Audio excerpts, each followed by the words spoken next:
So the Kohen Gadol did, and he died. Okay, so the Kohen Gadol began the service. Did a chafina. He received he took two palms full of the incense and dies.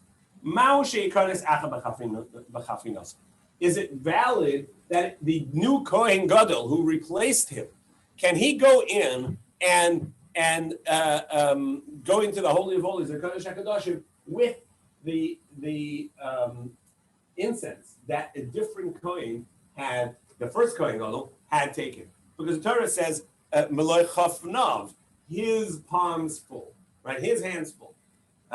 But the other Kohen is replacing him.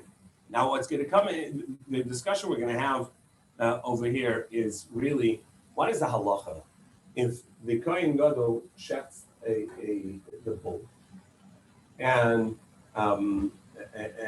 then he dies? It's his korban, it's his atonement korban, right? It's his kapara, the bull, for him, his family, the kahanim, and now he has to spritz the blood, and he dies. So there's a new Kohen Gadol that's going to take over the service of Yom Kippur, Yom Kippur for this Yom Kippur.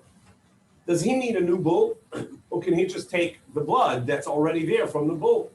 Can he take over as is, or does he have to restart by bringing a new bull and starting the Avodah all over again? Right?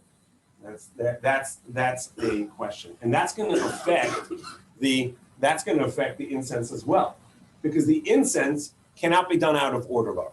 The incense, the ketores, has to be done after the shechita of the bull, which has to come after the vidui of the bull, which has to come after the vidui on the goat, which has to come after the lottery of the goat, which has to come after the first vidui of the goat, which has to come, right? So there's an order.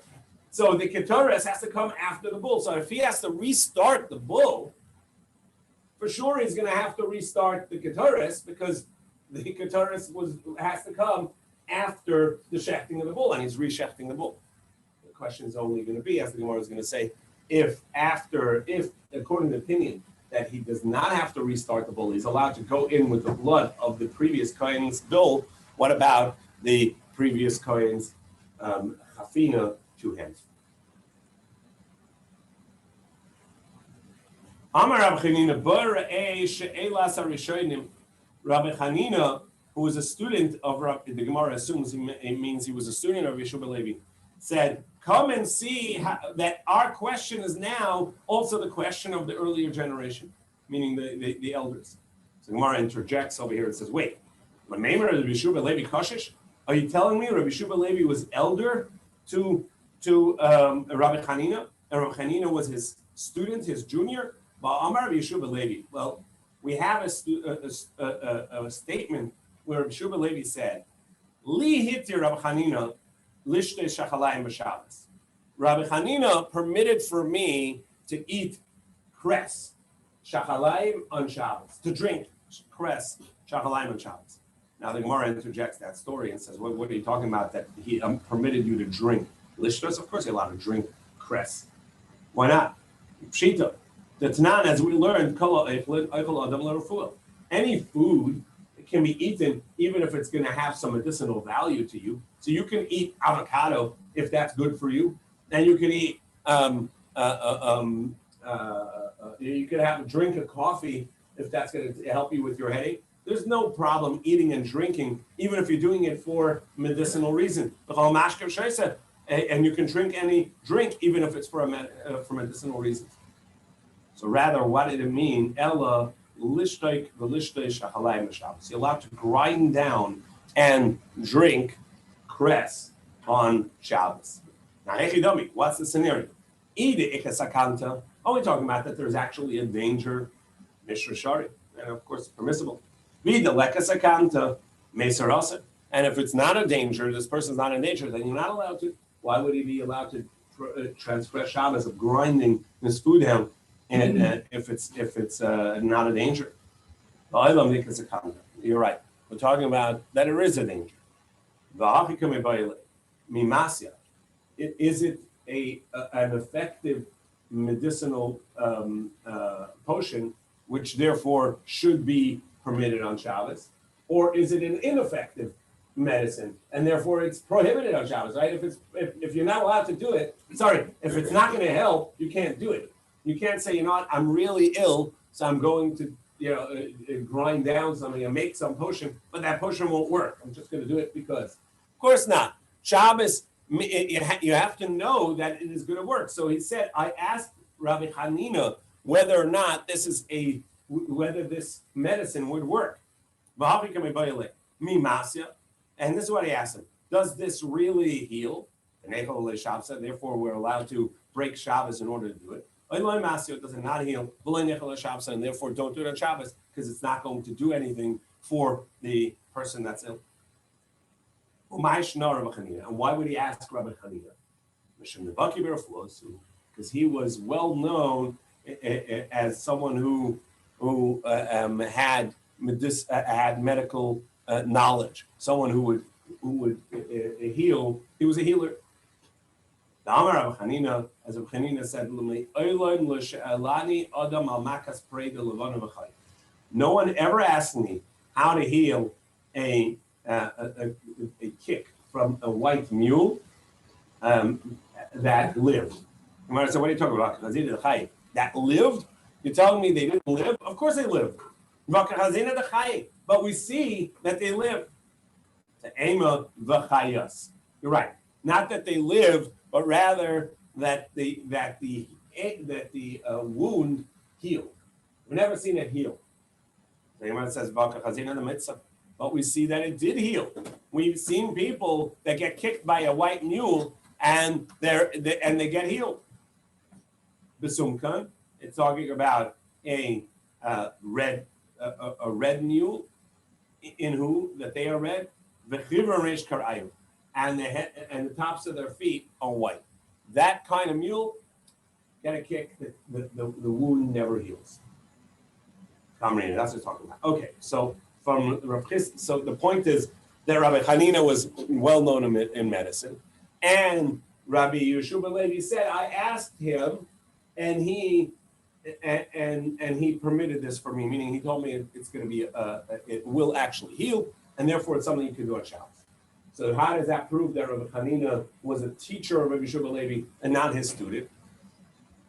Maybe he was a student, but he just knew medicine, and that's why the teacher was asking him. So Rashi points out that he would say Hanina, not Rabbi Hanina. If it was his student, it was not common for a teacher even to call a student, even a well-learned student, Rabbi so-and-so. They would call him by their first name. They would say Hanina. And the fact that he said Rabbi Hanina indicates that Rabbi Hanina was elder to Rabbi Yeshua Levi. If so why would Rabbi Yeshua Levi, Rabbi Hanina say, oh, look, the first generation, the earlier generation, asking a question we already asked. Rabbi Yeshua Levi is younger than him. Right? Mikomaka and Shmamina, the Rabbi Hanina Kashish. What we see is that Rabbi Hanina is elder to Rabbi Yeshua Levi. So really what he said is this. Their question is like the question that we had already asked earlier. Okay, so fine. But either way, the point is Rabbi Yeshua Levi is asking the question. If the Kohen Gadol died, can the replacement Kohen go into the base Kodesh HaKadoshim with the two palms full? Of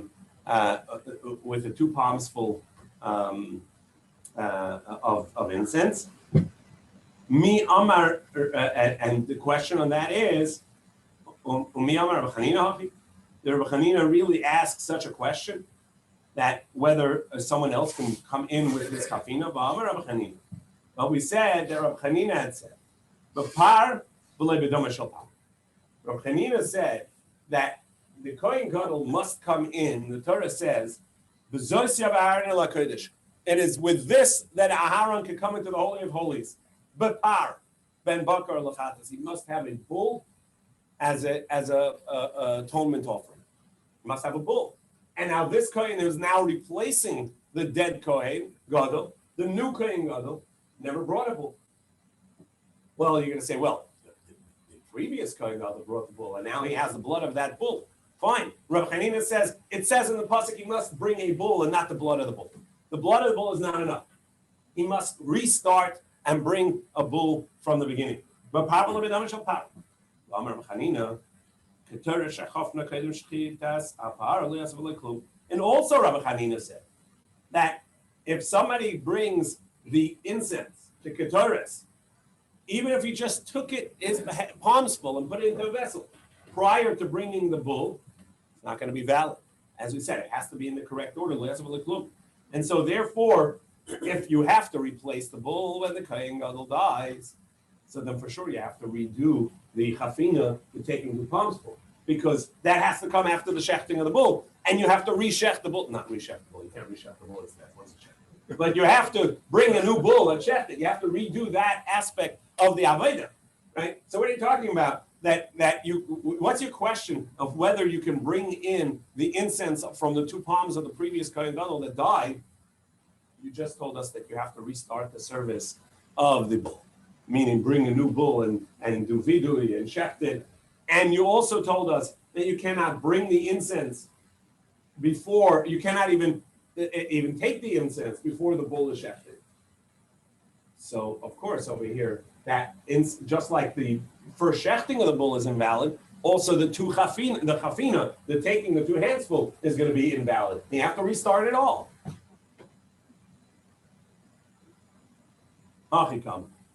This is his question.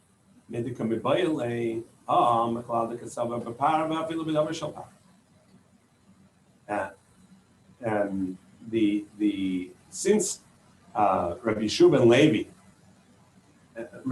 is saying from Rav Chisda, from the fact that he asked this question, right, it must be that you don't have to bring the bull. You can bring. Rabbi Shua Levi is of the opinion that you don't have to bring a new bull. The Kohen Gadol who's replacing can bring the blood. But power, va'afilu b'domer shel par.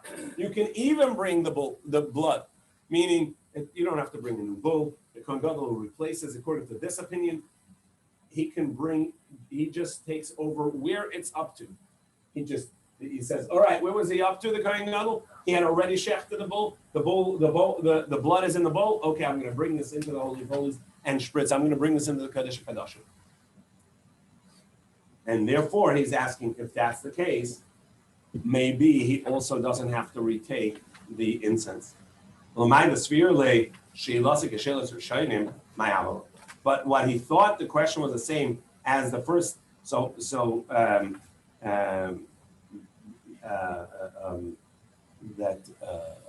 It's about those that did not bring that say you could bring the bull, you could bring the blood of the bull from the previous. What is halacha? Amar al Papa. So Papa says it depends on another aspect of another question, which we're going to see in a moment. That halacha as well. There's a question: how does he walk in? Does he? We know that he can't bring in the incense in his palms because he also has to carry the coals in a pan. So what's he going to do, right? So he puts it into a bowl. So he's walking in. His right hand has a shovel full of coals. The left hand has a bowl full of the incense that he had already taken in his palms. Does he then just, once he comes into the Holy of Holies, he puts the pan down, takes the incense, pours it out from the bowl onto the fire? Is that what's happening? If that's the case, so then maybe you can say he doesn't have to put it in his palms again. So therefore, who cares whether he put it in his palms? The previous Kohen did. However, if you say that the Kohen has to then put it back into his palms, it's not enough that he originally put it in his palms, meaning he took it with his palms. Once he puts it into the vessel, it's not enough. When he goes into the Holy of Holies, the Kodesh HaKadoshim, he has to put the fire pan down.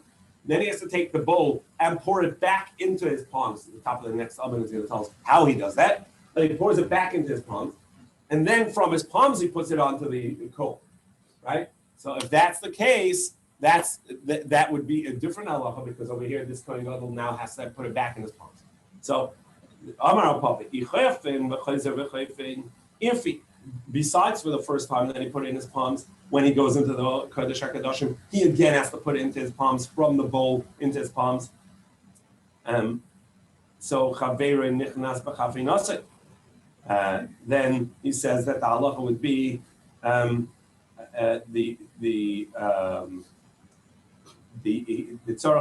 since he has to put it into his palms, then he can use the previous coins because he'll get it into his palms anyhow. What's the mitzvah?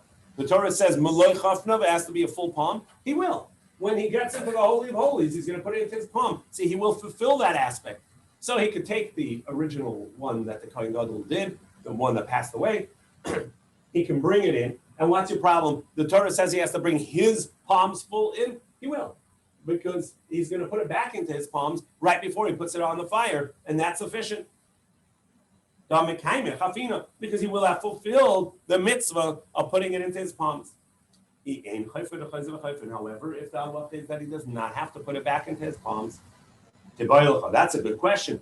Is he going to be fulfilling it if he uses the previous Kohen Gadol's palms, right? Or does it have to be his? The Torah says Maloi Chafnav. It has to be his full palms full, and he has to go into the Kodesh with that. And over here, he's not doing it. Rav Huna said just the opposite. I think it's the opposite. If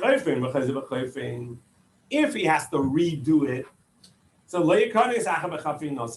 nobody can walk in with somebody else's palms full, because the other Kohen may have had smaller hands.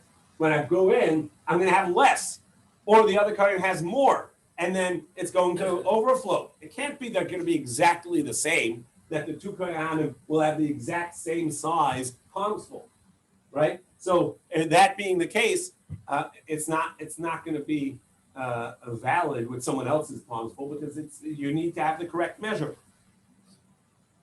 It's impossible that it's not going to be more or less.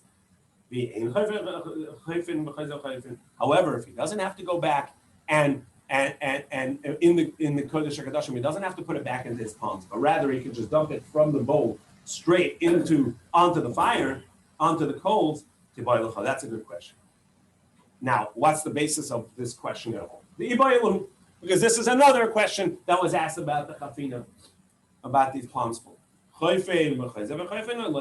What we said before, the Kohen Gadol has to take 2 palms full of the incense, and we said he can't come in he can't bring the incense and the coals. It's too much. So he's going to take the incense. He's going to put it into a bowl.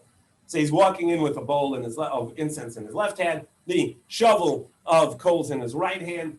He puts the coals down. What does he do with the incense? Pour it directly on, or does he have to put it back into his palms? So this is the question. Does he put it back into his palms, or not? So the Brisa gives us a rundown of how the Kohen would do this. This is the way he would do it. So the measure, the Mishnah said before, this was the measure, right? Each Kohen according to the size of his hands. My lav, wouldn't you say just as it was done on the inside, it was done on the outside, it has to be in the measure of his hands, that he has to put it back in? Like, as we saw earlier that in the parak, said no, maybe the meaning is that if he wants, he can make a measuring cup the size of his palms, and that would be valid. And that's inami shaliach, or to tell you there should not be more or less. In any case, so we can't prove from our Mishnah, as we already said, that the words of that part of the Mishnah are ambiguous. Tashema. So rather, we're going to prove it from here. Now we go to Mem Tes Amud Beis, 49b. Ketzad was. What did he do?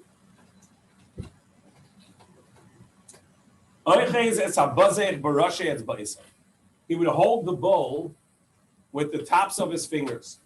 So this way, he would be able to dump the contents into his palm. Now, fingers. Well, it's spices. It's not that much. It's not going to be that much. But yes, it would have a lip, and he would use it, and then he would use his thumbs to pull it closer to him, because he had to get the handle between his elbows. That would allow him to hold the handle as to keep it somewhat stable. So some say he would hold it with his teeth. And he would move it up with his thumbs until the handle, which was longer, would reach between his arm. So this way he would stabilize it that way. And then and then he would, using his fingers and thumbs, would then push it so that he could get the contents into his palm. And this way he would bring the incense, the spices, back into his palms. So the question was, does it have to go back into the palm? Yes, the Brisa says clearly that's what he would do.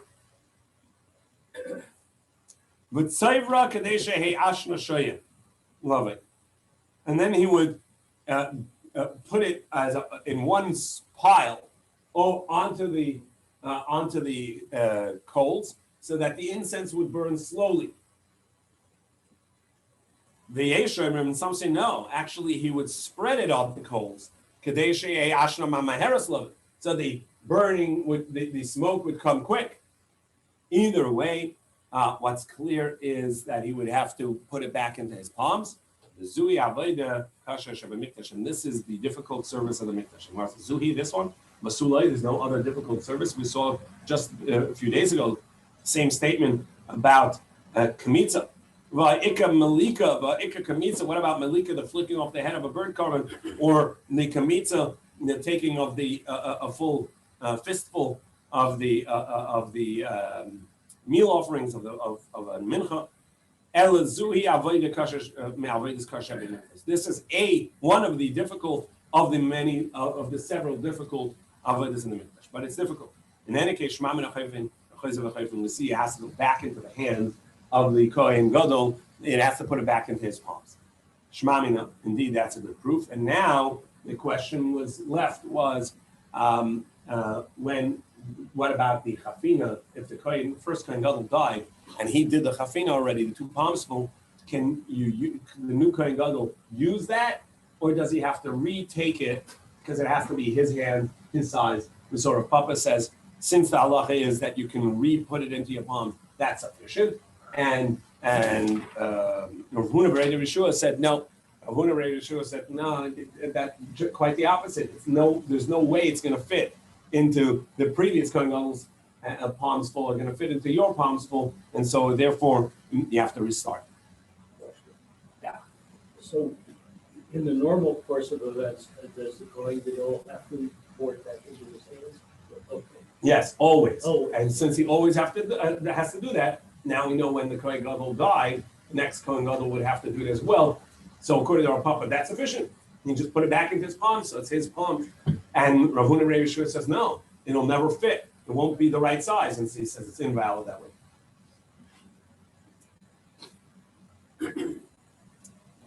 Another question. Shachat u'meis. This question that we asked about a few moments ago. If the Kohen Gadol shechted the bull, collected the blood of the bull, and then passed it, do we say that the new Kohen Gadol who replaces him can go in with the blood that from the bull that the previous one brought, or not? Mid Amrina, do we say Bapar? It says the Kohen Gadol must come into the Holy of Holies with the bull. Now, it doesn't mean he has to bring in the bull, or rather it means he will have to have done the mitzvah of the bull, which is to shecht it and receive the blood, and he will come in with the blood of the bull to spritz it inside the Kodesh HaKadoshim, inside the Holy of Holies. So is it sufficient to use the blood from the carbon that the previous Kohen Gadol did, and you're coming in with blood of a bull, that was an atonement carbon, and you're going to spritz it? Is that valid? Even the blood of the bull is enough to come in with to the Holy of Holies with that. Or perhaps, no, he must have his own bull that he brought, and if he's bringing the blood of the previous Kohen Gadol's bull, that's not sufficient, and you have to redo this. Rabbi Chanina Omer Bapar. So Rabbi Chanina He's of the opinion, no, he has to have done his own par, and if the previous Kohen Gadol died, that's not going to be valid. The blood is not sufficient. He has to come in. He has to bring a whole new bull. However, Rish Lakish says no. He's allowed to come in even with as long as he has the blood of the par, even if it's the previous Kohen Gadol's par. Rabbi Ami Amar, Rabbi Ami in the next generation agreed to Rabbi Hanina, and Rabbi Yitzchak Nafcha Amar and Rabbi Yitzchak Nafcha agreed to Rish Lakish. So we have an ongoing machlokes of whether or not the par b'afilu b'dam shapar, if the Kohen Gadol died, the next Kohen Gadol could come in using the blood from the bull of the atonement carbon of the previous Kohen Gadol or not. Rabbi Ami Rabbi Yitzchak Nafcha. So Rabbi Ami, who says that you may not use the previous, you have to redo it, went and challenged Rabbi Yitzchak Nafcha, who said that you can use it. In regards to the carbon Pesach, we learned that the entire day you can join a chabura for the Pesach Seder, like I'm with you on the lamb, and then you can leave, and you can come in, go, whatever you want the entire day. Until when? Until the shechita is done. Now and if you tell me that, look, when the Torah says a bull, even the blood of the bull is included. Well, the Torah there said a lamb, right? And it says you have to be with the lamb. Once you shechted it, we consider it no longer a lamb. But if you're saying that even after shechted, the blood is not yet spritzed, it counts as still being a bull, well, then it should still be a lamb, and you should allow to join in and remove yourself from there. So it should be valid. So he responded, Shani Hasam, no, there it's different. The Torah says, of being with a lamb. That wording is odd, right? And so mihiyos miseh, of being with a lamb, teaches us mechiyusa miseh. The hey, if you change the hey to a ches, mechiyos miseh, from the life of the lamb, it says it still has to be alive. Meaning mihiyos, being in there means that it's alive.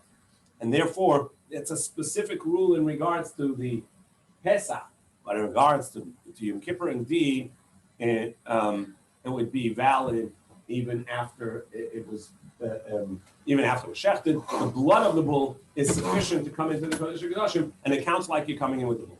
Tomorrow morning, Bez Hashem, we'll continue with more questions on this halacha of can you take the blood of the previous Kohen Gadol's bull, and that would count as you coming in with the bull. Tomorrow morning, being that it's